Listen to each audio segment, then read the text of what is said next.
Question number 14 2014 में 2 marks आया हुआ है। क्या कह रहा है? Determine the value of P and Q, show that the prime factorisation of 2520 is expressible in the form, कि इसका जो प्राइम फैक्टर है वो इस फॉर्म में है।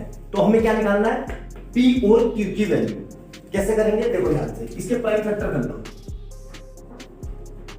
2520, ठीक है, यहां देखो, ठीक है, ये 2 से गया तो कितना आएगा? 1 52 ये आ गया, ठीक है। फिर ये 2 से गया तो कितना आएगा?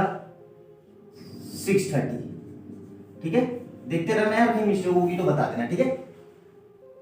24, ठीक, 630। फिर ये 2 से गया तो ये आएगा 6 3 बाई में, ठीक है।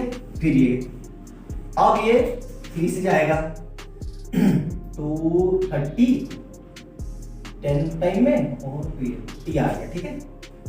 फिर ये 3 से जाएगा तो कितना आएगा? ये 9 3 टाइम में और 5, ठीक है।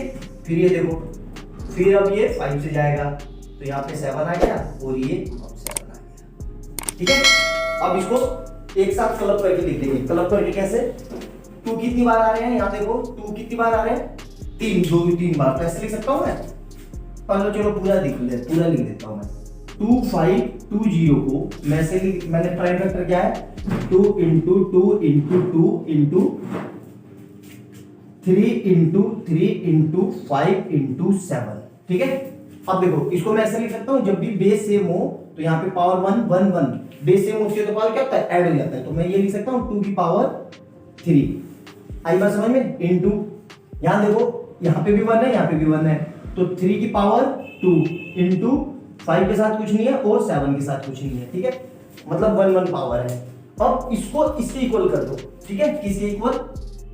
तो यहां पे लिख लेता हूं मैं 2 की पावर 3 इंटू 3 की power P into Q into 7 equal to 2 की पावर 3 इंटू 3 की पावर 2 इंटू 5 इंटू 7, ठीक है। अब देखो ध्यान से, अब आपको कंफ्यूजन ना हो उसका भी तरीका बता देता हूँ, बहुत आसान सा।